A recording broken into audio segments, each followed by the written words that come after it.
हिंदुस्तान अगर देखना है तो गांव देहातों में, इंटीरियर में जाइए, फिर उनको देखिए कि उनको कितनी सुविधाएं हैं, कितनी फैसिलिटीज़ गवर्नमेंट ने उनको दी हैं। तो कहीं तो हॉस्पिटल्स नहीं है, एजुकेशन नहीं, सबसे मुल्क काहे पे चलता है? आपकी एजुकेशन, आपके हॉस्पिटल्स, हेल्थ, एजुकेशन, ये दो मेन चीज़ें हैं। अगर ये दो बेसिक चीज़ें नहीं मिलेंगी पब्लिक को तो कोई तरक्की हो ही नहीं सकती मुल्क। हो सकता है मोदी जी या वो औरतें जो वोट कर रही हैं वो ये समझ रही हों कि उन्होंने 3 तलाक के मसले बिल लाने से उनके मसले हल हो गए। मुझे तो कहीं हल होते नज़र नहीं आए। उनका शौहर अगर जेल में चला गया तो उनका कौन सा मसला हल हुआ? तो उसमें क्या बात है? ये एक सेकुलर कंट्री है और हिजाब वाली अगर प्रधानमंत्री बन जाएगी तो कौन सा जुल्म हो जाएगा इस मुल्क के ऊपर? क्या परेशानी है मुझे बताइए। हिजाब वाली जज बन सकती है सुप्रीम कोर्ट की, तो प्रधानमंत्री क्यों नहीं? तलाकशुदा औरत के लिए हमने ये कर दिया, उसको घर दे दिया, छत दे दी, कारोबार दे दिया, पैसा दे दिया, सिक्योरिटी दे दी, बैंक में पैसा दे दिया, तब मैं मानती कि हाँ 3 तलाक का उन्होंने मसला हल कर दिया। इन मुद्दों पर आज आप वोटिंग करके आ रही हैं? मैंने अभी की नहीं है वोटिंग, लेकिन करूँगी वोटिंग। और मुद्दे तो बहुत सारे हैं। सबसे मेन जो है वो हमारे यहाँ जो है CCC, मैं उसके बहुत अगेंस्ट हूँ। एक क्रिमिनलाइजेशन जो हो रहा है, क्रिमिनल ग्रुप्स जो हैं वो हावी आते हैं, उनके ऊपर काम होना चाहिए और कम्युनलिज्म पे काम होना चाहिए, करप्शन पे। ये 3 C जो हैं इनको हटाना बहुत ज़रूरी है और मैं समझती हूँ जो भी पार्टी आए वो इन पे ही काम करना चाहिए। योगी जी और मोदी जी तो कह रहे हैं क्राइम खत्म हो गया उत्तर प्रदेश से, बिल्कुल आप क्राइम की बात सब कुछ कह देने से सब कुछ नहीं हो जाता है, क्योंकि लफ्ज़ों से चीज़ें ख़त्म नहीं होती हैं जब तक आप ग्राउंड लेवल पे आके काम ना करें और ग्राउंड लेवल पे आके देखें नहीं। योगी जी पहाड़ों पर से उतर के आए, उन्हें नहीं पता इंडिया के प्लेन्स की क्या हालत है और इंडिया के प्लेन्स के बारे में वो ज़्यादा जानते भी नहीं हैं। मेरे ख्याल से जो पहाड़ के लोग हैं उनकी कल्चर अलग है, उनकी सोच अलग है। और हिंदुस्तान की जो ये तहज़ीब हमारी जो पनपी है और जन्मी है, हिंदुस्तान के ये जो गंगा के प्लेन है, ये गंगा का इलाका है, यहाँ गंगा जब की तहज़ीब कहलाती है।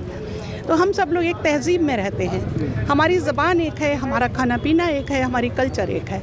और जिस तरह से बांटने का काम किया गया है पिछले 5-10 सालों में, वो बात किसी से छुपी हुई नहीं है और उस पर तबसरा करने की ज़रूरत भी नहीं है। इतने समझदार सभी हैं कि मतलब क्या सूरत हाल है मुल्क की वो सब देख रहे हैं, सबको नज़र आ रहा है।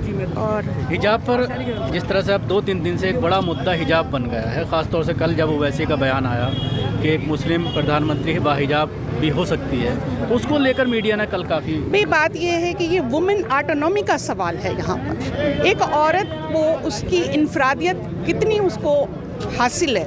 ऑटोनॉमी जानते हैं आप, उर्दू में उसको इनफरादियत कहते हैं, व्यक्तित्व हिंदी में कहते हैं। वो एक औरत को कितनी आज़ादी देते हैं, कितने इख्तियारात आप देते हैं। एक औरत को ये इख्तियार है कि वो अपने आप को जिस तरह से चाहे रखे, जो चाहे अपने, वो हिजाब करे, वो कम कपड़े पहने, वो ज़्यादा कपड़े पहने, ये उसके अपने इख्तियारात होने चाहिए। इसके ऊपर किसी को नहीं बोलना चाहिए। और ये मुल्क जो है वो कॉन्स्टिट्यूशन से चलता है। जाहिर है संविधान आर्टिकल 25 से लेके 28 तक फ्रीडम ऑफ रिलीजन देता है और रिलीजन में अगर हमारे या किसी के भी रिलीजन में जो भी रिचुअल्स हैं वो उनको फॉलो करने का पूरा हक है और ये संविधान देता है। ये किसी कोई पार्टी या कोई इंडिविजुअल को ये हक नहीं है कि वो किसी को दे रहा है, तोहफे में दे रहा है। नहीं, ये कोई तोहफा नहीं मिल रहा, ये हमारे हुकूक़ हैं, बुनियादी हुकूक़ हैं जो संविधान ने हमको दिए हैं और हर शहरी को दिए हैं और हर शहरी को पता होने चाहिए कि उसके बुनियादी हुकूक़ क्या क्या हैं। तो इसमें किसी को भी नहीं बोलना चाहिए। मेरे ख्याल से संविधान ने हमको दिए हैं और हर शहरी को दिए हैं और हर शहरी को पता होने चाहिए कि उसके बुनियादी हुकूक़ क्या क्या हैं।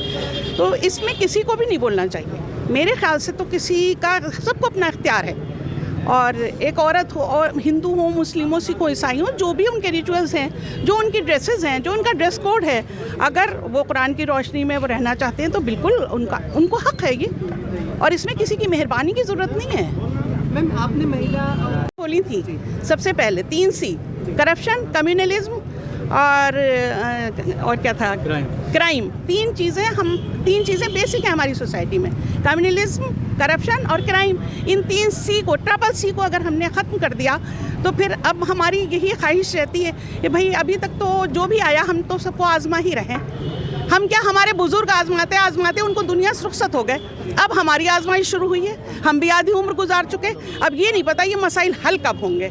बस उम्मीद पे दुनिया कायम है, उसी उम्मीद के सहारे हम खड़े हुए वोटिंग भी करते हैं, हिस्सा भी लेते हैं, क्योंकि छोड़ के नहीं बैठ सकते। अगर हम मसाइल से भाग जाएंगे तो वो उसका हल नहीं है।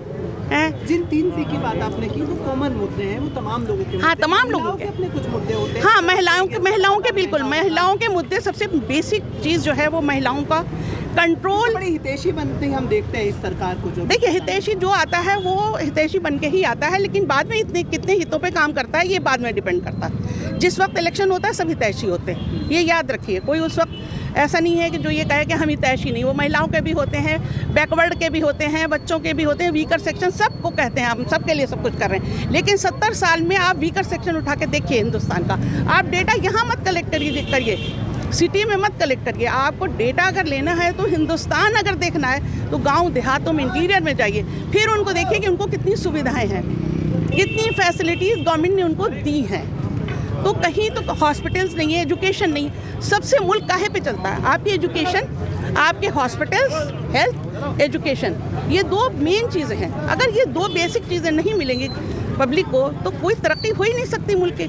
और ये ज़बानी जमा खर्च से कुछ नहीं होता, ये तो खड़े होकर काम करना पड़ता है। एक आखिरी सवाल मैम, एक पार्टी को हम देख रहे हैं, कम्युनिज्म की आपने बात की, ओवैसी साहब आ रहे हैं और बड़ा जोर आजमा रहे हैं, कह रहे हैं कि हमें जो है मैं आऊँगा तो इस समाज का कुछ बना होगा। लगातार वादे दावे, मतलब दावे इस तरफ से भी हो रहे हैं, बातें इस तरफ से भी निकल रही हैं, क्या आप उस पर कहेंगे? क्योंकि कल एक मुद्दा उठा है कि हिजाब वाली प्रधानमंत्री, तो उसमें क्या बात है? ये एक सेकुलर कंट्री है और हिजाब वाली अगर प्रधानमंत्री बन जाएगी तो कौन सा जुल्म हो जाएगा इस मुल्क के ऊपर?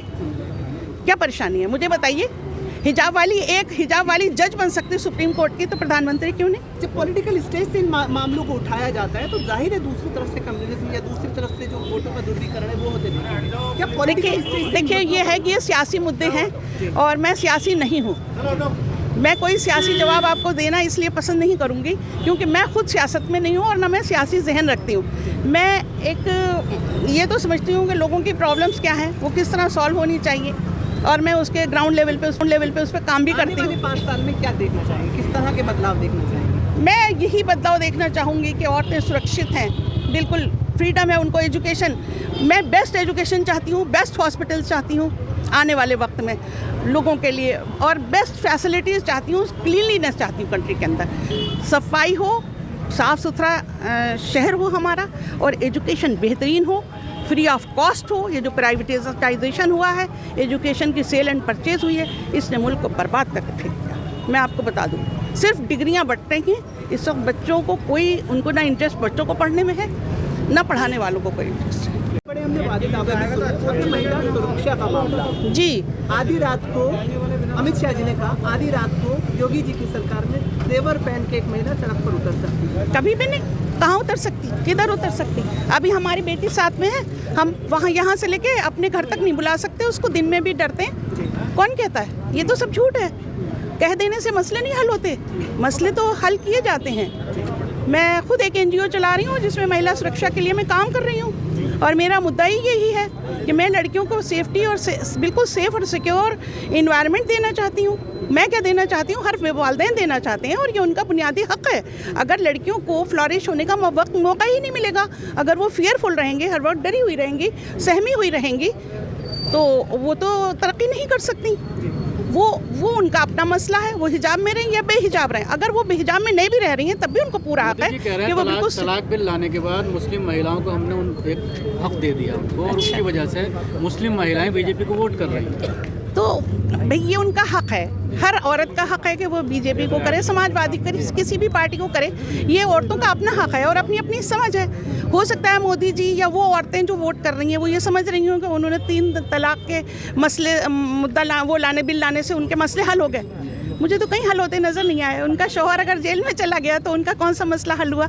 अगर हाँ उसके बदले उन्होंने उनको कोई सिक्योरिटी प्रोवाइड कर दी होती, कहीं तो कोई सिक्योरिटी दी होती कि वो अगर तलाकशुदा औरत के लिए हमने ये कर दिया, उसको घर दे दिया, छत दे दी, कारोबार दे दिया, पैसा दे दिया, सिक्योरिटी दे दी, बैंक में पैसा दे दिया, तब मैं मानती कि हाँ 3 तलाक का उन्होंने मसला हल कर दिया। लेकिन ये तो सब नहीं किया। उसको जॉब नहीं दी, उसको कोई छत नहीं दी, उसकी कोई सिक्योरिटी, बैंक में कोई पर्टिकुलर अमाउंट नहीं दिया, तो कैसे मसला हल हुआ मुझे बताइएगा। चंद चीज़ें हैं जो आप वोट डालने आप जा रही हैं वो आपके जहन में है, उनको देखते हुए उनके बदलाव